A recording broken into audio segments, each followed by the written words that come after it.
reality that we're facing currently as it relates to secure customer access that provides outstanding customer experiences. It's really only been within the window of the pandemic that a tremendous amount of urgency has been placed on this reality. I saw a quote from the CEO of NAB down in Australia, where he said, "We are making decisions in 10 weeks that would have taken us 10 years to make." And that's all about their digital transformation initiatives, which is fascinating because the acceleration effect of the pandemic is really changing the expectations and obligations, as well as the delivery of secure customer access with great customer experiences faster than anything else certainly I've ever seen in my career. But with that change and with those challenges come a lot of questions. So we'll dive right in. The bow tie is usually a thing. I don't wear a bow tie anymore when I'm standing in my home looking into the camera. But our digital transformation acceleration, Kubinger-Cole has done a lot of analysis, and what you see on the left is this massive shift in investment that's happened just in the last 6 or 7 months.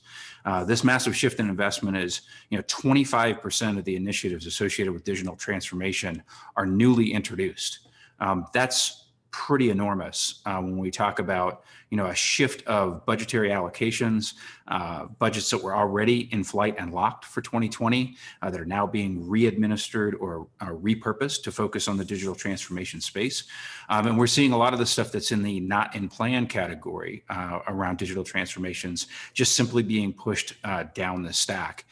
So we're seeing this urgency not just in terms of conversations like today, but we're seeing this urgency where it really matters in the corporate world, which is where are the dollars going?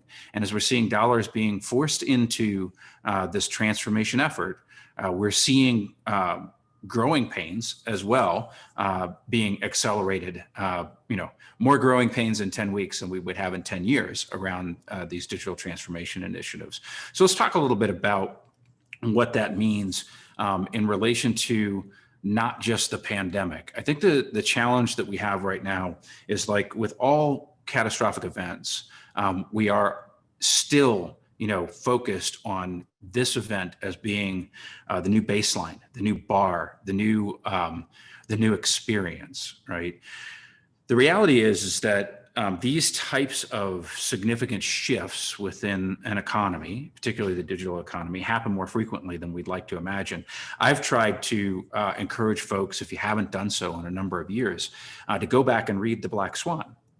Because one of the fascinating things about probability and statistics is that we convince ourselves that black swan events happen far less frequently than they actually do. And that book reminds us that these changes do happen. Now, the pandemic is interesting from a generational standpoint, simply because it has been rare throughout human history to have a catastrophic event of this scale that literally puts a footprint on every continent and has impacted every human around the world in some form, shape, or another. Those types of events are rare, but they're not the only events that we have to be planning for as it relates to the notion of digital identity, customer access, and changing how we're managing this landscape. So market shifts. Market shifts and competitors. I'll just briefly state that about 1 year ago, and subsequently re-endorsed about 3 months ago by Apple, was a statement that if you do business with us as a consumer, and they really are a lifestyle brand, right? Their hardware is cool, right? But Apple's selling something that's way more than just their physical hardware, right? In that space, they came forward and said, if you do business with us, Tim Cook, their CEO, announced it on stage, you will have more privacy and be more secure. Now, whether that actually can be delivered on is a totally different set of technical conversations. But they doubled down on it with their FIDO Alliance and a number of other activities that they announced just this summer. And why I think that's important is that center section there. Competitors are now making competitive differentiating statements based upon security and privacy. They are not doing that for an altruistic purpose. They're doing that because it is wooing customers to increase their revenues. So the way that I always phrase this is that I know that we've gone through a lot of challenges with the pandemic, but what if your most aggressive primary competitor in your particular market came forward and said, do business with us and you'll be safer and have more privacy? And that netted into the result of you losing market share. You will move much quicker than you would under compliance and regulatory demands for improvement. You will move much quicker probably than the pandemic is driving things, because it is a matter of corporate survival, of commercial survival. And these types of shifts are happening today.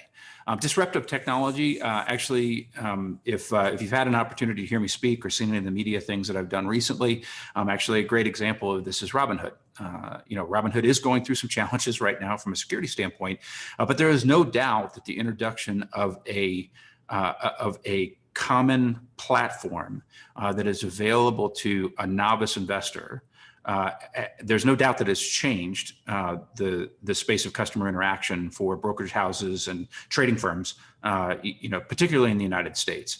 So this disruptive technology is another component of, you need to have the agility and the flexibility to be able to manage through quickly. When we look at these areas that that are on the chopping block relative to budgetary considerations or prioritization or risk mitigation, when we are in the pandemic and when we are in any major significant type of world-changing event like this, you have to make a prioritization decision today that is focused on security, compliance, or customer experience. The reality is at some point, something is going to have to be sacrificed because there's only so much available bandwidth.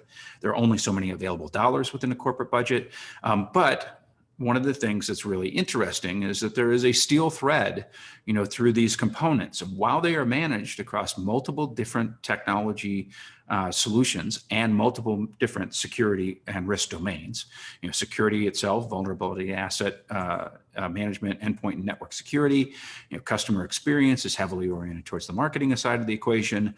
The common steel thread through all of them is identity. That component of identity, when we recognize that it is the piece that pulls all of these things together, the glue, that glue provides the opportunity for agility without making significant compromises or sacrifices relative to security, compliance, and customer experience. Now, I wish I could tell you that it is a simple and easy state of affairs to execute on that. Before we dive into that and talk a little bit about what that means in terms of changing your perspectives and your architectures and your approaches and your business processes, it's a curiosity that we would be interested in hearing your thoughts on.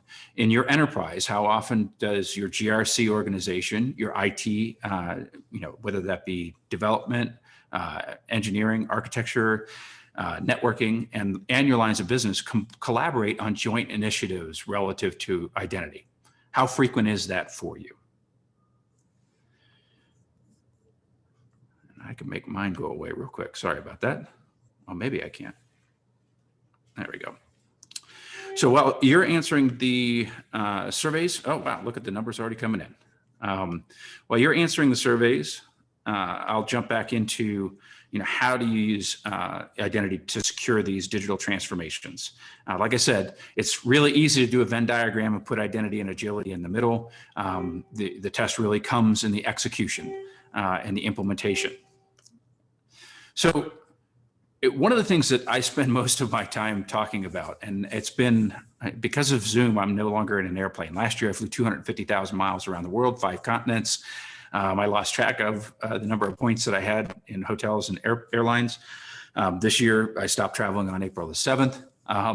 But the thing that I say the most frequently is that identity as a security discipline pivots on one simple question. How sure are you that you are who you say you are? How sure are you that that customer is who they say they are? Are you who you say you are? If you get to the root of that, and that is an authentication question, but if you get to the root of that, you're able to make a series of decisions that reduce your overall operational costs, improve your security, reduce your risks. Because let's face it, The reality is that in the 25 and 30 years that we've been building security architectures and frameworks, identity has been given short shrift. It's been treated as access administration or access management.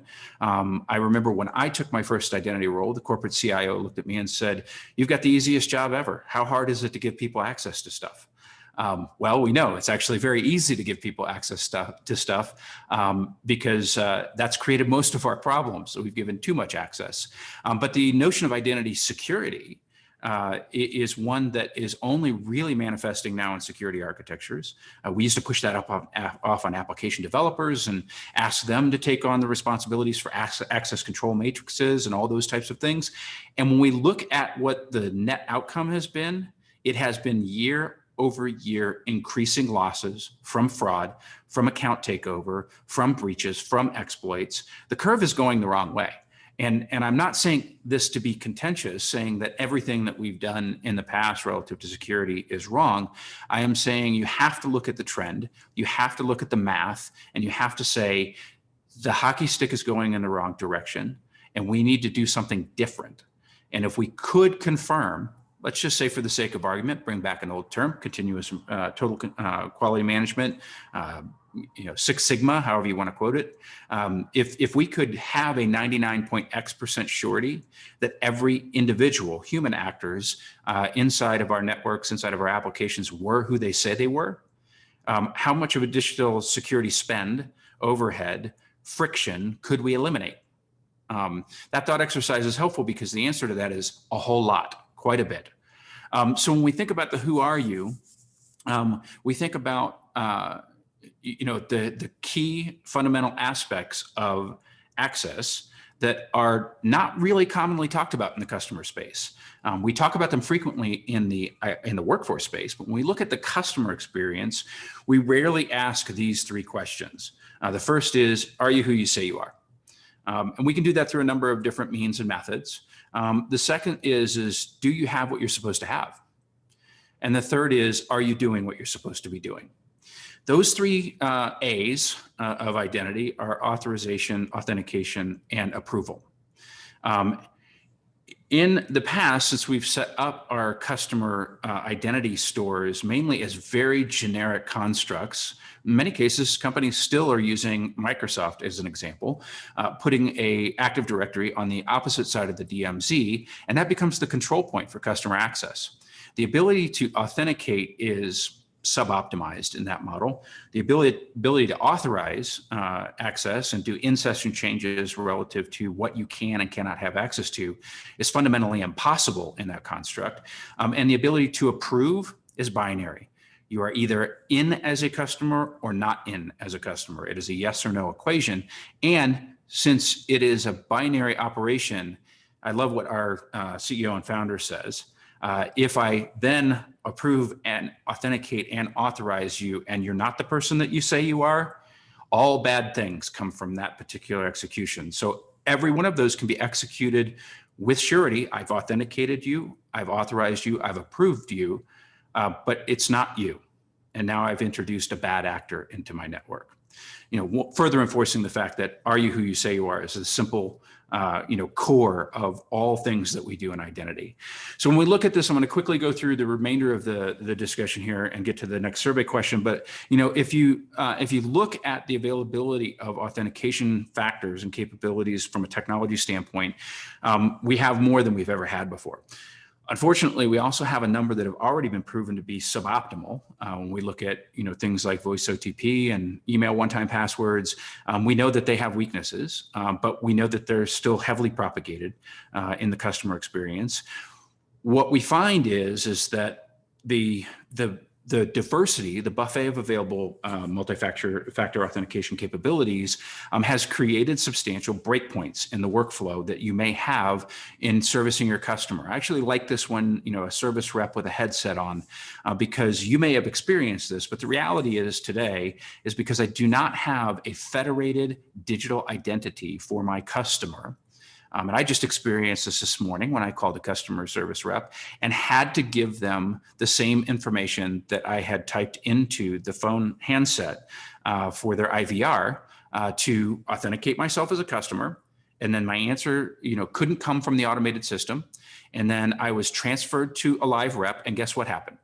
I had to re-authenticate myself again. And I'm going to tell you that during the pandemic, this has been a very, very painful process for me personally, and it probably has been for you. And if this is the type of breakpoint that you're currently experiencing within your own company around customer access management, it probably has for your customers as well. It is frustrating to have to give you my account number again, give you my information again relative to where I live, what my address is. And we have these types of substantial breaks within our systems.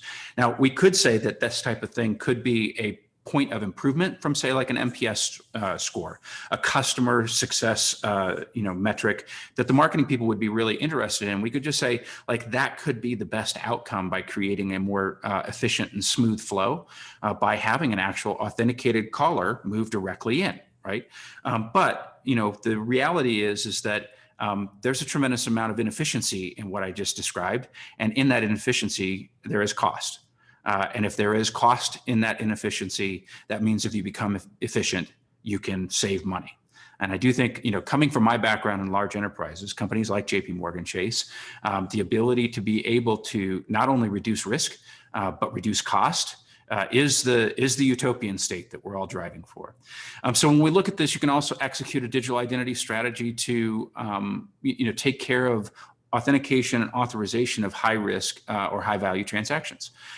Very common practice for those of you that come back from the days like I do in banking of wire rooms and those types of functions. But we've not really done a great job of executing those great operational practices that used to keep us safe as banks in the analog times into the digital world. But digital identity can facilitate and make that happen.